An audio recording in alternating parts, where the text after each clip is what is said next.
Hello நண்பா! Welcome back to happy traders zone. நம்ம சேனலை சப்ஸ்கிரைப் பண்ணி சப்போர்ட் பண்ணிட்டு இருக்க அனைத்து நல்லுள்ளங்களுக்கும் என்னுடைய மனமார்ந்த நன்றி. மேலும் நம்மளுடைய டெலகிராம் சேனல்ல live market analysis and chart chart analysis எல்லாமே வந்து போஸ்ட் பண்ணிட்டு இருக்கோம். எல்லாமே வந்து துல்லியமா வந்து பக்காவா ஒர்க் அவுட் ஆயிட்டு இருக்கு.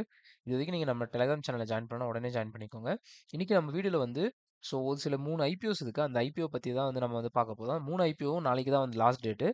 அதுக்கப்புறம் வந்து என்னன்னாக்கா ஸோ இங்க இருக்கிற ஸ்டாக்ஸ் ஒரு சில ஸ்டாக்ஸ் பத்தி தான் நம்ம வந்து பார்க்க போறோம். வாங்க இப்போ நம்ம வீடியோக்குள்ள போலாம்.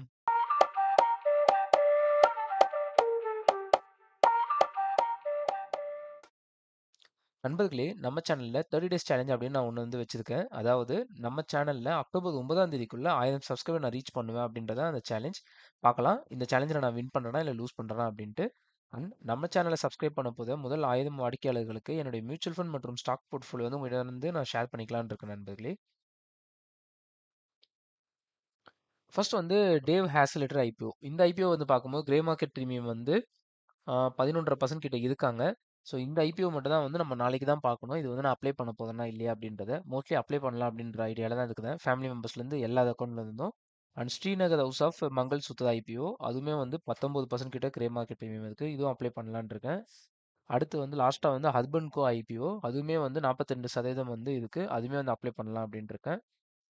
அடுத்து வந்து ஜேஎஸ்டபிள்யூ. ஜேஎஸ்டபிள்யூ வந்து பார்க்கும்போது இன்னைக்கு வந்து ஒரு பாசிட்டிவ் நியூஸ் ஒன்று கொடுத்துருக்காங்க. என்ன அப்படின்னாக்கா, இவங்க வந்து அவங்களுடைய ரெனியூவபிள் கெப்பாசிட்டி வந்து பூஸ்ட் பண்ண போதா சொல்லியிருக்காங்க. கரண்ட்டாக வந்து பார்க்கும்போது 317 மெகாவாட் வந்து அவங்களோட இது வந்து நியூ கெப்பாசிட்டி வந்து இது பண்ணியிருக்காங்க ஆகஸ்ட்ல. இந்த இது வந்து கிரீன் எனர்ஜி போர்ட்ஃபோலியோ வரும் பட்சத்தில் இவங்களுடைய இது வந்து இன்னும் இம்ப்ரூவைஸ் ஆகுன்றது நல்லாவே தெரியுது. அண்ட் கம்பெனியோடைய டோட்டல் இன்ஸ்டால்டு கெப்பாசிட்டி வந்து கரண்ட்டாக வந்து 13,097 மெகாவாட்டா இருக்கு. ப்ளஸ் வந்து இன்னொரு வந்து 317 வந்து இம்ப்ரூவைஸ் ஆக போகுது. ஸோ ஸோ இது வரைக்கும் பார்க்கும்போது கிட்டத்தட்ட வந்து அவங்களுக்கு 57% கிட்ட அவங்களுடைய எனர்ஜி இது எனர்ஜி ப்ரொடக்ஷன் வந்து ரெனியூவபிள் எனர்ஜிலேருந்து தான் பண்ணிட்டு இருக்காங்க. அண்ட் இவங்களுடைய குவார்டர்லி ரிசல்ட்ஸ் வந்து பார்க்கும்போது அப்கமிங் இயர்ஸ்ல வந்து நல்லா இருக்குன்ற மாதிரி இது பார்க்க வேண்டியதா இருக்கு. அண்ட் அவங்களுடைய ப்ராஃபிட்டுமே வந்து 42% கிட்ட இன்க்ரீஸ் பண்ணியிருக்காங்க. அண்ட் அவங்களோட ரெவன்யூமே வந்து 78% கிட்ட இம்ப்ரூவைஸ் ஆயிருக்கு. ஃபியூச்சர்ல வந்து பார்க்கும்போது கிட்டத்தட்ட 2030ல வந்து இவங்களுடைய கெப்பாசிட்டி வந்து 30 ஜிகாவாட் ஜென்ரேஷனா வந்து இருக்குன்றத வந்து டார்கெட் பண்ணியிருக்காங்க. அண்ட் ஸ்டோரேஜ் வந்து 40 ஜிகாவாட்டுக்கு வந்து ஸ்டோரேஜ் கெப்பாசிட்டி வந்து இது பண்ணதாகவும் இது பண்ணியிருக்காங்க. இது வந்து இவங்களோட ஃபியூச்சர் எக்ஸ்பென்ஷனா இருக்கு. அடுத்து வந்து கனரா பேங்க். கனரா பேங்க் வந்து நேத்து வந்து 5% கிட்ட வந்து ரைஸ் ஆயிருந்தது. இன்னைக்கு அகைன் வந்து ஒரு 1.5% கிட்ட ரைஸ் அவுட் ஆயிருக்கு. என்ன ரீசன் அப்படின்னாக்கா ஆஹ், இவங்களுடைய கண்ட்ரோல்ல வச்சுட்டு இருக்கிற கனரா ரெபெக்கோ அசெட் மேனேஜ்மெண்ட் அப்படின்ற கம்பெனி அந்த சப்சிடரி கம்பெனி வந்து அவங்க ஐபிஓ வரதுக்காக கொண்டு போயிருக்காங்க. இதுல வந்து செபி அப்ரூவல் வந்து ரிசீவ் ஆயிருக்கு. அதுக்காக தான் வந்து செபி அப்ரூவலுக்காக ஃபைல் பண்ணியிருக்காங்க. ரெட் ஹெரிங் ப்ராஸ்பெக்டஸ் அந்த ரீசனால தான் இன்னைக்கு இந்த ஸ்டாக்ஸ் வந்து நேற்று இன்னைக்கு இம்ப்ரூவைஸ் ஆயிருக்கு. ஸ்டாக்கோடைய ப்ரைஸ் வந்து நல்லாவே இதுவாயிருக்கு. அப்ரூவல் வந்து பார்த்தோம் அப்படின்னாக்கா செபியோட அப்ரூவல் வந்து நேற்று வந்து இது பண்ணியிருக்காங்க. அண்ட் அவங்களுடைய கம்பெனிக்குமே வந்து இன்னைக்கு வந்து ரிசீவ் ஆயிருக்கு. இப்போ இதுக்கு வந்து அப்கமிங் டேட்ல வந்து அவங்க எப்பன்றதை வந்து இது பண்ணுவாங்க பப்ளிக் லிஸ்டிங்க.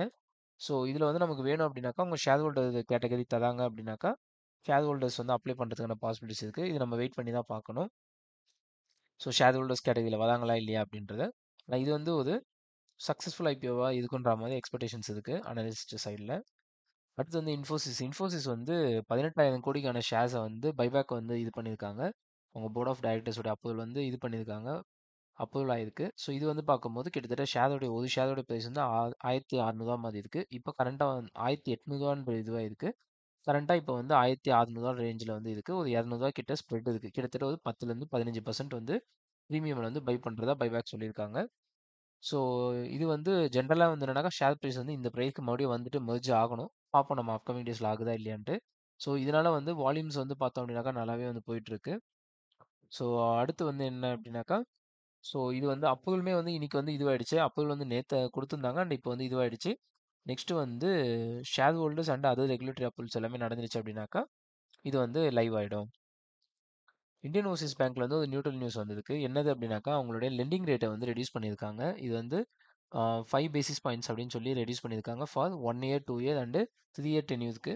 இது வந்து என்ன ஆகும் அப்படின்னாக்கா அவங்க ஒரு இன்ட்ரெஸ்ட் கொடுக்குற லோன் கொடுக்குற இன்ட்ரெஸ்ட் வந்து அந்த லெண்டிங் ரேட் வந்து கம்மியாக இருக்குது. அதனால வந்து கம்மி ரேட்டு தான் இவங்களால வந்து லோனுக்கு வந்து கொடுக்க முடியும். இது வந்து ஒரு நியூட்ரல் இதுவாக பார்க்க வேண்டியதாக இருக்குது. இந்த சேஞ்ச் வந்து எப்போனாக்கா செப்டம்பர் 11 இன்னைக்கு தான் வந்து அப்ரூவல் ஆயிருக்கு. அடுத்து வந்து நியூஸ் பார்த்தோம் அப்படின்னாக்கா பாரத் ஃபோர்ஜ் வந்து அவங்களுடைய சப்சிடரி கம்பெனியான கல்யாணி ஸ்ட்ராட்டஜிக் சிஸ்டம்ஸ் லிமிடெட் அப்படின்றதுல வந்து ஒரு கான்ட்ராக்ட் ஒன்று சைன் பண்ணியிருக்காங்க. ஸோ அது வந்துனாக்கா யூஏஇக்கு வந்து spare parts artillery spare parts வந்து சப்ளை பண்ணுற இது. ஸோ இது வந்து என்ன அப்படின்னாக்கா கிட்டத்தட்ட வந்து உங்களுடைய லார்ஜ் கேலிபர் 155 155 பேரல்ஸ்க்கு வந்து இது பண்ணுறது வந்து டிஃபென்ஸ் காம்போனன்ட்ஸ் இது எல்லாமே வந்து இது பண்ணுறது வந்து சப்போர்ட் பண்ணுறதுக்காக இது பண்ணியிருக்காங்க. ஸோ இவங்களுடைய டைரக்ட் டிஃபென்ஸ் கான்ட்ராக்ட் வந்து பார்க்கும்போது இதுதான் வந்து ஃபர்ஸ்ட் டைம். அதாவது ஹெம்ரெதி அப்படின்றது கூட ஒரு இந்தியன் கம்பெனி மூலிமா வந்து இவங்க போகிறது வந்து இதுதான் வந்து ஃபர்ஸ்ட் டைமு. இது வந்து ஒரு நல்ல கொலாபரேஷனாக இருக்குன்ற மாதிரி பார்க்கப்படுது. அண்ட் அது மட்டும் இல்லாமல் இவங்களுடைய மார்க்கெட் வந்துனாக்கா டிஃபென்ஸ் செக்டரில் வந்து சவுத் ஈஸ்ட் மார்க்கெட்டுக்கும் அண்டு மீனா எம்இஎன்ஏ ரீஜன்ஸ்க்கும் வந்து இவங்களால சப்ளை வந்து பண்ண முடியும் ஃபியூச்சரிஸ்டிக்கில். இதை வச்சு பார்க்கும்போது இவங்களுடைய growth அண்ட் எக்ஸ்போர்ட்ஸோடைய ஏரியா அவென்யூஸ் எல்லாமே வந்து இன்க்ரீஸ் ஆகுன்றது தெரியுது. அடுத்து வந்து கர்நாடகா பேங்க். கர்நாடகா பேங்க்ல வந்து என்ன அப்படின்னாக்கா இவங்க வந்து ஒரு சின்ன ரோட் ஷோ வந்து நீங்கள் நடத்தியிருக்காங்க. ஸோ வித் ஹெல்ப் ஆஃப் ஒரு ஃபினான்ஷியல் இன்ஸ்டிடியூஷன்ஸ் நோவாமா அப்படின்றவங்க கூட வந்து ஒரு ஈவெண்ட் வந்து ஒன்று நடத்தியிருக்காங்க. ஸோ இது வந்து எதுக்காக அப்படின்னாக்கா அவங்களுடைய பேங்க் அண்டு இன்வெஸ்ட்மெண்ட்ஸ் எல்லாமே வந்து இம்ப்ரூவைஸ் பண்ணுறதுக்காக பண்ணியிருக்காங்க. ஸோ இது வந்து பப்ளிக் இதில் தான் வந்து பண்ணியிருக்காங்க. ஒரு நாலேஜ் ஷேரிங் மாதிரி இது பண்ணியிருக்காங்க. ஸோ கம்பெனியில் என்னென்ன நடக்குதுன்றதை சொல்லிட்டு ஒரு டிரான்ஸ்பரன்சி அண்டு என்கேஜ்மெண்ட் இன்வெஸ்ட்மெண்ட் கம்யூனிட்டியோடைய என்கேஜ்மெண்ட்ஸ் வந்து கொண்டு வரதுக்காக இது பண்ணியிருக்காங்க. ஸோ நிறைய இன்வெஸ்டர்ஸ் வந்து இதை வந்து அட்ராக்ட் பண்ணுன்ற ஒரு இதோட பண்ணியிருக்காங்க.